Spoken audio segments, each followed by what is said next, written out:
அனைவருக்கும் வணக்கம். hope you're all doing good. I'm doing great here. இன்னைக்கு நம்ம கதை மூலம் ஆங்கிலம் கற்போம். ஓகே, அந்த சீரீஸ்ல இருக்கோம்.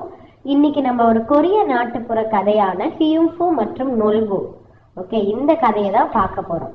இந்த கதையை பார்க்கறதோட மட்டும் இல்லாம நான் ஆங்கில வாக்கியங்களையும் தமிழ் வாக்கியங்களையும் சேர்த்து இந்த கதையோடு கொடுத்துருக்காங்க. நீங்க ஸ்டோரி ஷேடோவிங் பிராக்டிஸ் பண்ண போறீங்க. இங்க கொடுத்திருக்கிற ஆங்கில சென்டென்ஸை, ஆங்கில வாக்கியங்களை ஃபர்ஸ்ட் நான் எப்படி படிக்கிறேன்னு கேட்கணும், திருப்பி நீங்க படிச்சு பார்க்கணும், அதுக்கப்புறம் ரிப்பீட் பண்ணி பார்க்கணும். Okay, in your own version you have to try to translate the story in English. அதுதான் story shadowing practice. Listen, read and repeat. வாங்க நம்ம கதைக்குள்ள போலாம். ஒரு கிராமத்தில் இரண்டு சகோதரர்கள் வாழ்ந்தனர். ஓகே, ஒரு கிராமத்தில் in a village two brothers lived. Okay, மூத்தவர் பேர் நொல்பு, இளையவர் பேர் Heungbu. elder brother was Nolbu, younger brother was Heungbu. Okay, Nolbu ரொம்ப பேராசைக்காரர். நொல்புனா அண்ணா இருக்காருல்ல, அவர் ரொம்ப பேராசைக்காரர். பேராசைக்காரனுக்கு ஆங்கிலத்தில் கிரீடி. ஹியும்ஃபு ரொம்ப அன்பானவன். He was very kind.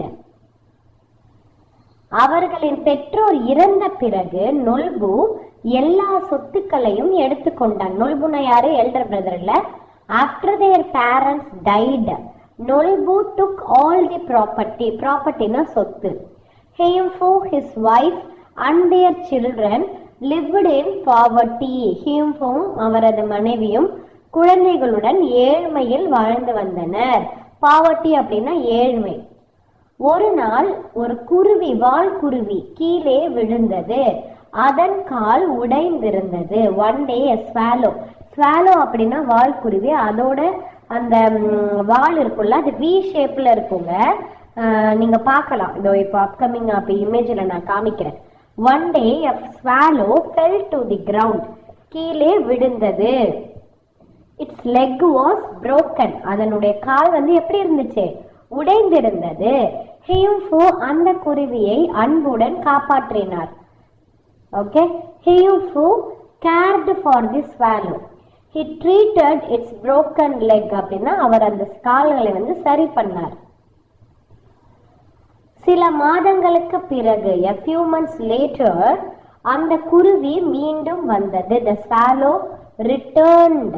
ரிட்டர்ன்ட்னாலே திரும்பி வந்தது. அது ஒரு பூசணி விதையை ஹியும்ஃபுவிடம் விட்டு சென்றது. It left a god seed for ஹியும்ஃபு. அது ஹியும்ஃபு கை எப்படி பார்க்கறா, அது அவனுக்கு அந்த குருவி தெரியுது. ஸ்வாலோ அதோட வாழை பார்த்தா தெரியுது பாருங்க, வி ஷேப்ல இருக்குங்க. இதுக்கு பேர் வால் குருவின்னு பேர். அந்த குருவி வந்த உடனே அவன் கையை அப்படி நீட்ட உடனே உட்காரும். அந்த குருவி அவன் கையில உட்காருது. அப்போ உட்காரும் போது அது என்ன செய்யுது? அது வாய்க்குள்ள சேமித்து வைத்திருந்த அந்த பூசணி விதையை அவன் கையில கொடுக்குதுங்க. அவன் என்ன செய்யறான்? அந்த விதையை போய் நட்டு விடுறான். ஏதோ கொடுத்துருக்கேன், சரி நம்ம வேஸ்ட் பண்ண வேண்டாம், நம்மளோட தோட்டத்துல போய் இதை நட்டு வச்சிடலாம் அப்படின்னு நினைக்கிறான். He planted the seed. Soon a huge gourd grew. விரைவில் ஒரு பெரிய பூசணி வளர்ந்தது. பூசணியை வெட்டிய போது அதிலிருந்து தங்கம், வெள்ளி மற்றும் உணவு வந்தது. அது ரொம்ப பெரிய பூசணிக்காயா இருக்கு. அவன் நினைக்கிறான், என்னதான் இதுக்குள்ள இருக்கு பார்க்கலாம் அப்படின்னு சொல்லிட்டு ஒரு கத்தி எடுத்துட்டு அதை வெட்ட போனா, when he opened the gourd, அதுல இருந்து என்னென்ன வருது? கோல்டு, சில்வர், ஃபுட் எல்லாமே வருகிறது. கேம் அவுட் அப்படின்னா வெளியே வருது. ஓகே, ஹியும்ஃபுவின் குடும்பம் மகிழ்ச்சியாக வாழத் தொடங்கியது. ஸோ அவங்களுக்கு கிடைச்சிடுச்சு, சாப்பாடு கிடைச்சிடுச்சு, சில்வரும் கிடைச்சிடுச்சு, கோல்டும் கிடைச்சிடுச்சு. ஸோ இதை வச்சு அவங்க குடும்பம் they are very happy. நொல்பு இருக்கான்ல, ஆல்ரெடி அவன் பேராசைக்காரன். நொல்பு was greedy. In addition to that, he is very jealous. He was very jealous. Jealousy person. நொல்புவுக்கு ஆல்ரெடி பேராசை குணமும் இருந்தது. அது மட்டும் இல்லாம பொறாமையும் அதிகமாக இருந்தது. நொல்பு became jealous. யாரை பார்த்து? அவனுடைய தம்பியான ஹியும்ஃபுவை பார்த்து அவன் பொறாமை கொள்கிறான்.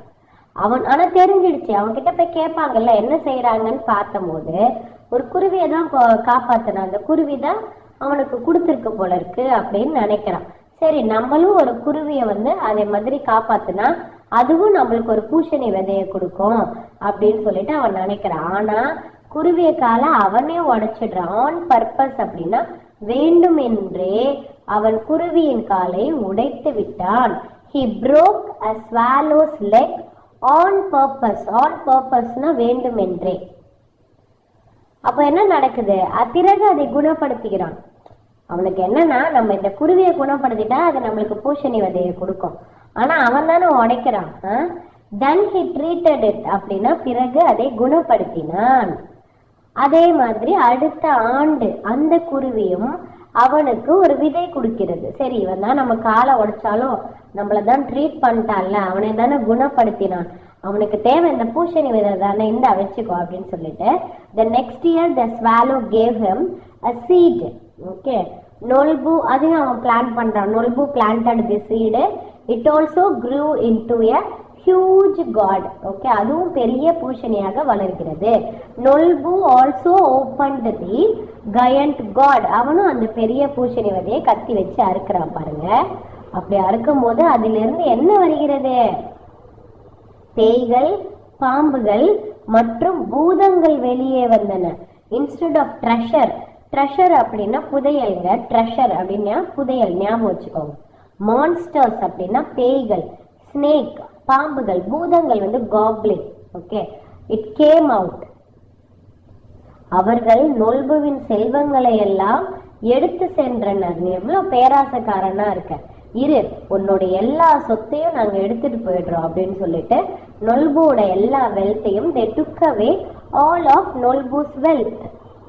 ஓகே, நொல்பு வந்து தன் தவறை உணர்ந்து கொண்டான். ஐயோ, நம்ம பேராசையாவும் இருந்துட்டோம், நம்ம தம்பிய ரொம்பவும் ஏமாத்திட்டோம், அது மட்டும் இல்லாம நம்ம பொறாமையாவும் நடந்துக்கிட்டோம், மனிதநேயம் இல்லாமே நடந்துக்கிட்டோம். அந்த குருவி பாட்டுக்கு இருந்துச்சு, அது காலை நம்ம தானே உடைச்சோம், அது பாரு நம்மள கரெக்டா ரிவெஞ்ச் பண்ணிடுச்சு. ரிவெஞ்ச் அப்படின்னா பழிவாங்குதல். அவன் தவற்றை உணர்ந்தான். ஹியூம்புவிடம் மன்னிப்பு கேட்டான். Okay, Nolbu realized his mistake. He asked Hyumphu for forgiveness. இப்போ தமிழ்ல வந்து கெட்டான்னு இருக்குங்க, கேட்டான். பட் இமேஜ் ஜென்ரேட் பண்ணும்போது தமிழ்ல வந்து கொஞ்சம் சரியா அந்த ஸ்பெல்லிங் மிஸ்டேக்ஸ் வருது. நம்ம என்னதான் ரிப்பீட்டடா கொடுத்தா கூட அதால கரெக்டா ஜென்ரேட் பண்ணி நம்மளுக்கு கொடுக்க முடியலங்க. ஹியூம்பு அவனை மன்னித்தான். இருவரும் அன்பாக வாழ்ந்தனர். ஹியூம்பு forgave him அப்படின்னா மன்னித்தல். So two brothers lived happily together. அவங்க இருவரும் அன்பாக வாழ்ந்தனர். ஓகேங்களா? ஸோ இந்த ஸ்டோரியை நீங்க என்ன பண்ணணும்னா, இப்ப நான் சொன்னதை கேட்டுட்டீங்கல்ல, நீங்க ஃபர்ஸ்ட்ல இருந்து திருப்பி இந்த ஸ்டோரியை வந்து ஓட விடுங்க. என்னோட வாய்ஸை வந்து மியூட்ல வச்சுக்கோங்க. நீங்க ஆங்கிலத்திலும் தமிழிலும் 2 வாட்டி சொல்லி பாருங்க. சொல்லி பார்த்துட்டு போனை ஆஃப் பண்ணிட்டு நீங்க உங்களோட ஓன் வார்த்தைகளில், ஓகே, தமிழாக இருக்கட்டும் ஆங்கிலத்திலாக இருக்கட்டும், நீங்க இந்த கதையை சொல்லி பார்த்தீங்கன்னா உங்களோட பேசும் ஆளுமையும் உங்களுக்கு வளரும்.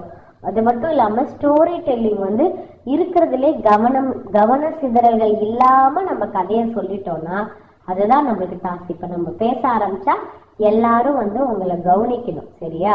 அதுதான் ஒரு ஆளுமை திறன். ஓகே, இப்ப பேச்சு திறன் இருந்தா பேசுற புள்ள வந்து பழிச்சுக்கும்னு சொல்லுவாங்க இல்ல, அதுதான். அப்ப நீங்க ஆங்கிலத்திலும் புலமையாகலாம், தமிழிலும் தவறுகள் இல்லாமல் நீங்கள் படிக்கணும் அப்படின்னா இந்த ஸ்டோரி ஷேடோவிங் பிராக்டிஸ அடிக்கடி பண்ணுங்க. Hope you like my video. If you like my channel, kindly share and subscribe my channel for more videos. Thank you everyone for your kind support.